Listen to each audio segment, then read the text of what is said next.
नमस्कार साथियों, आप सभी का स्वागत है एंजलिक ट्यूशन क्लासेस पे। आज हम अपना पहला वीडियो पढ़ने वाले हैं, पहली क्लास पढ़ने वाले हैं एक्चुअली वास्तविक संख्याओं के बारे में। और वास्तविक संख्याओं के बारे में पढ़ने से पहले हम लोग थोड़ा सा बेसिक पिछला जो है रिवाइज कर लेते हैं संख्याओं के प्रकार के बारे में। ठीक है, संख्याओं के प्रकार क्या होते हैं, संख्याएं कितने प्रकार की होती हैं, क्योंकि संख्याएं जो है एक से लेकर के 1 2 3 4 5 6 7 8 9 10 11 12 जितनी भी काउंटिंग आप पढ़ सकते हैं वो सभी संख्याएं कहलाती हैं। संख्याओं में आपकी जो नेचुरल नंबर्स होती हैं जिनको हम प्राकृतिक संख्याएं बोलते हैं, वो हमारी 1 2 3 4 5 6 जितनी भी हम डोनेट कर सकते हैं वो सभी संख्याएं नेचुरल नंबर्स कहलाती हैं। ठीक है, इनको नेचुरल नंबर्स कहते हैं। लेकिन जब इन नेचुरल नंबर्स में हम जीरो को और ऐड करते हैं, ठीक है, यहाँ पर जो मेन बात है वो यहाँ पर जो गौर करने वाली बात है वो ये है कि जब हम इसमें जीरो और इंक्लूड करते हैं तो ये होल नंबर बन जाती है। क्या बन जाती है? होल नंबर बन जाती है, यानी कि पूर्ण संख्याएं बन जाती है। ठीक है, फिर आती है इंटीजर की बात। देखिए, अब क्योंकि ये ऑलरेडी इनके अंदर है तो मैंने इनको इसके अंदर बना दिया। ठीक है, अब होल नंबर में क्या है, होल नंबर्स है उसमें जीरो ऐड हो गया। ठीक, इसके बाद इंटीजर्स आते हैं। इंटीजर में देखिए जीरो भी है, 1 भी है, 2 भी है, 3 भी है, यानी कि नेचुरल नंबर्स भी है, जीरो यानी कि होल नंबर भी है और माइनस भी इंक्लूड है। यानी कि यहाँ पर हमें तीन तरीके देखने को मिले। एक मिला कि positive integer, negative integer and integer zero. ठीक है, तो ये आपके हो गए इंटीजर्स के टाइप, यानी कि ये आपका हो गया इंटीजर। चलिए रैशनल नंबर्स के बारे में पढ़ते हैं। रैशनल नंबर्स क्या है आपके? रूट 3/7, 4/9 ऐसे करके जितनी भी संख्याएं आप अगर P/Q के रूप में लिख सकते हो। मेन क्या है? P/Q के रूप में लिखना। तो अगर P/Q के रूप में कोई भी चीज लिखी है इट इज रैशनल नंबर। क्या है वो? Rational number. ठीक है, इररेशनल नंबर्स क्या है आपके? अपरिमेय संख्या। रूट 3 यानी जो ऐसी संख्या है जो परिभाषित नहीं है, यानी जिनके मान नहीं निकाले जा सकते हैं, वो सभी इररेशनल नंबर्स में आते हैं, अपरिमेय संख्या में आते हैं। ठीक है, और ये सारी संख्याओं को हम, इन सभी संख्याओं को हम पढ़ते हैं रियल नंबर के अंतर्गत। ठीक है, तो ये सारी संख्याएं जो है वो आपकी रियल नंबर में आती हैं। ठीक है, नंबर्स के ये सारे टाइप्स आपको पता चलते हैं, यानी संख्याओं के आपको ये सारे टाइप्स पता चलते हैं। और एक्चुअल में नंबर सिस्टम इतना ही है।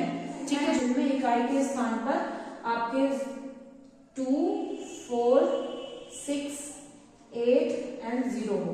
ठीक है, 2 4 6 8 0 ये आपके वंस की प्लेस पर होने चाहिए। याद रखिएगा, इकाई के स्थान पर होने चाहिए। तो वो सभी संख्याएं सम यानी कि इवन नंबर्स होती हैं।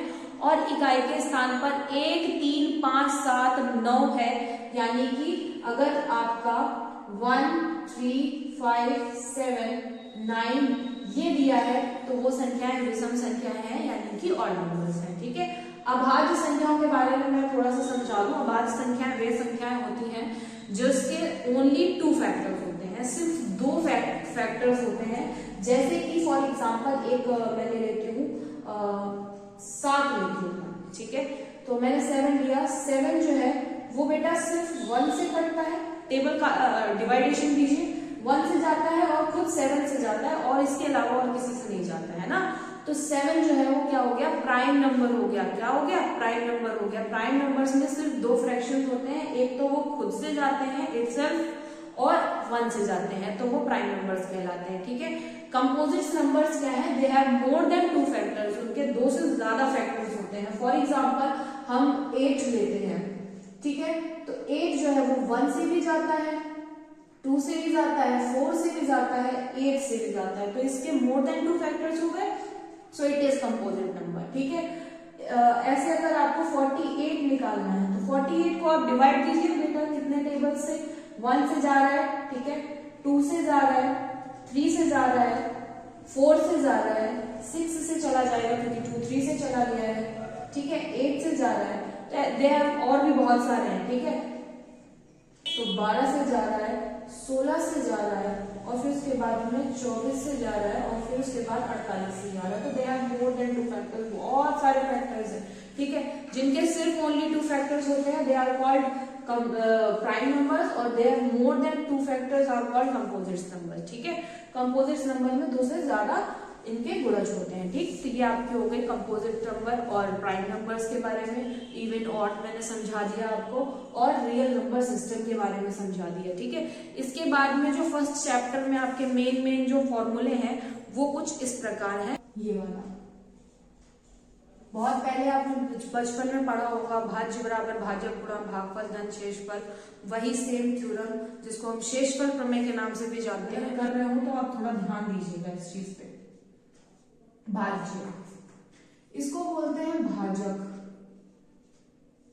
और इसको बोलते हैं भागफल। नीचे आता है शेषफल। ठीक है, नीचे आता है शेषफल। इन्हें इंग्लिश में बोलते हैं आपका डिवाइजर, डिवाइडेंड और क्वार्टेंट एंड रिमाइंडर। ठीक है, सबसे बड़ा, क्योंकि मैंने कहा कि यही होता है, भाज्य ही सबसे बड़ा होता है, तो इसका फॉर्मूला बेटा बहुत इजी है। इनका और इनका गुणा होता है। क्या होता है? गुणा होता है, और जो गुणा लिखा जाएगा वो ऐसे लिखा जाएगा। बहुत गलती हो रही है। भाजक गुणा भागफल धन शेषफल। ठीक है, शेषफल हमेशा ऐड किया जाता है, तो ये आप याद रखिएगा। ये इसका सबसे मेन इंपॉर्टेंट फॉर्मूला है। ठीक है, जो आपका इस चैप्टर में यूज होगा।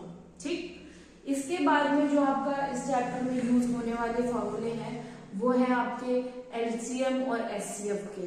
ठीक है, जिसमें आप याद रखिएगा कि पहली संख्या गुणा दूसरी संख्या बराबर एलसीएम इंटू एचसीएफ। ठीक है, पहली संख्या गुणा दूसरी संख्या, first into two is equal to LCM into HCF लिखा है मैंने। इसका मतलब है पहली संख्या गुणा दूसरी संख्या बराबर एलसीएम इंटू एचसीएफ, यानी कि लासा गुणा मासा। ठीक है, तो ये आपके इस चैप्टर के मेन फॉर्मूले हैं। और इसके बाद में आपको विभाजता के नियम जो है वो जो आपने पिछले क्लासेस में यूज, ऑलरेडी आप सभी क्वेश्चंस में यूज करते हैं। ठीक है, तो वो आपको यहाँ पर तैयार होने चाहिए। ठीक है, चलिए विभाजता के नियम जो कि इसके बाद में यूजफुल है बहुत, वो आपके देख लेते हैं। डिविजिबिलिटी रूल्स मेरे हिसाब से सभी बच्चों को आते होंगे, फिर भी मैं एक बार रिवाइज करवा दे रही हूँ। ठीक है, फटाफट रिवीजन करेंगे, क्विक रिवीजन करेंगे। 2 से डिविजिबिलिटी का रूल होता है जिसकी वंस की प्लेस पर, यानी इकाई के स्थान पर 0, 2, 4, 6, 8 लिखा हो, वो संख्या 2 से चली जाती है बिल्कुल आंख मूंद के। अगर मैंने लिख दिया 2, 4, 6, तो मैं बहुत नॉर्मल सा लिख रही हूँ, देख के बता दोगे, 3, 5, 9, 7, 8। ठीक है, तो आप बता देंगे कि इसमें 2 से भाग इसलिए जाएगा क्योंकि इसके लास्ट में इकाई का स्थान क्या है? 8 है। और 8 हो, 6 हो, 2 हो, 4 हो, यहाँ पर कुछ भी लिखा होता, इट मीन्स अगर यहाँ पर 0 भी लिखा होता तो भी ये संख्या 2 से चली जाती। ठीक है, चलिए 3 पे आते हैं। 3 का इकाई का क्या होता है कि 3 में जितनी भी संख्याएं दी गई है उन सबको बारी सारी ऐड कर लो। अगर उसके एडिशन में 3 का डिवाइड जा रहा है, ठीक है, तो वो संख्या 3 से चली जाएगी। ठीक है, फॉर एग्जाम्पल मैं थोड़ी सी कोशिश करती हूँ कि शायद ये संख्या 3 से चली जाएगी, है ना। 7, 5, 12, 2, 14, 14 और 4, 18। ठीक है, तो ये आपकी आ जाएगी 18/3, डिवाइड दे दिया तो यहाँ पर हो गया आपका 6। ठीक है, ये जा रही है, इट मीन्स यानी कि ये इतनी बड़ी संख्या में 3 का भाग जो है वो चला जाएगा। यानी दी गई संख्या के 3 से डिविजिबिलिटी का रूल होता है, दी गई संख्या को जोड़ दो, दी गई संख्याओं का योग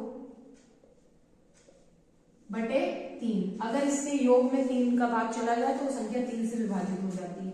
4 से विभाजता का नियम,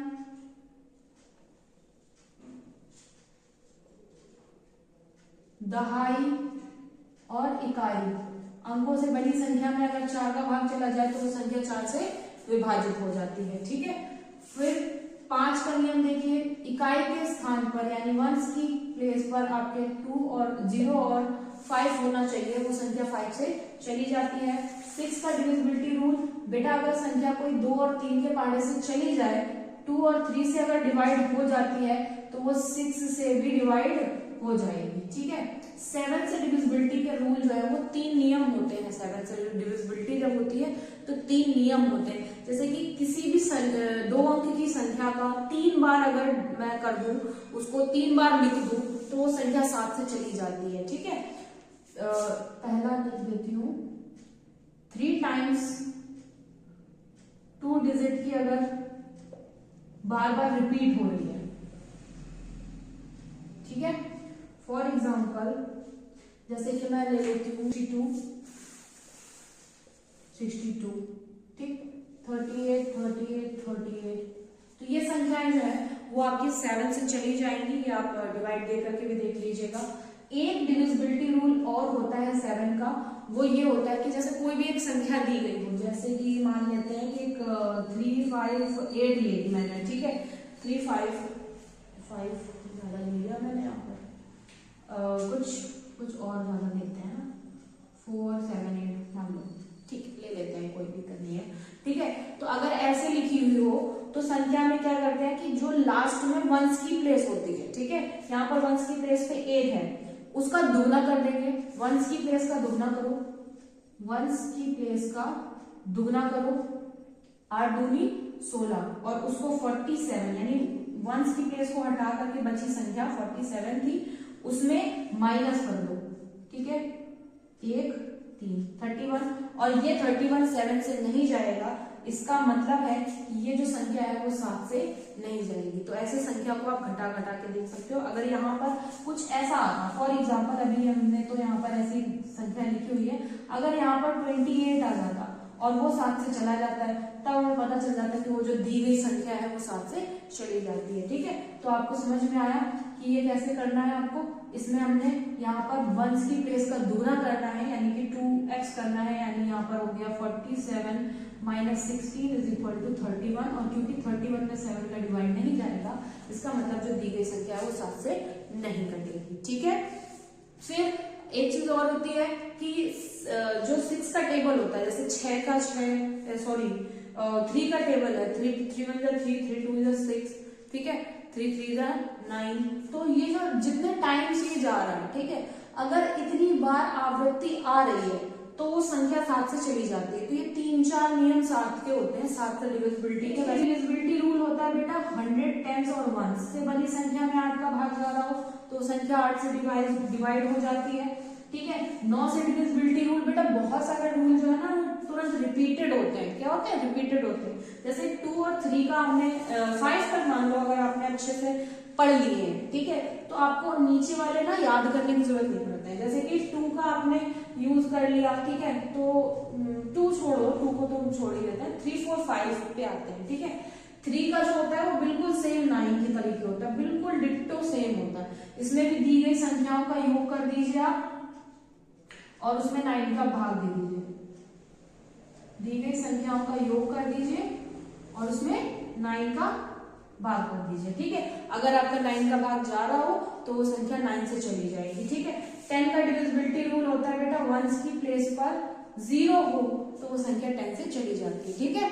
तो ये सारे डिविजिबिलिटी रूल है। इसके बाद 11 का भी होता है। 11 में 1 की इवन प्लेसेस जोड़ दीजिए, ऑड प्लेसेस जोड़ दीजिए, माइनस कर दीजिए, उसके बाद में आपको पता चल जाता है कि 11 से जाएगी कि नहीं जाएगी, 0 आ जाए या फिर 11 आ जाए, ठीक है, तो 11 से चली जाती है। तो ऐसे डिविजिबिलिटी रूल जो है वो आपको बिल्कुल दिमाग में रखने हैं। बाकी आपको डिविजिबिलिटी रूल जो है वो अभी भी फायदा देगा, आगे भी फायदा देगा, तो इनको दिमाग में रखना बहुत जरूरी है, ठीक है, इट इज कंपल्सरी।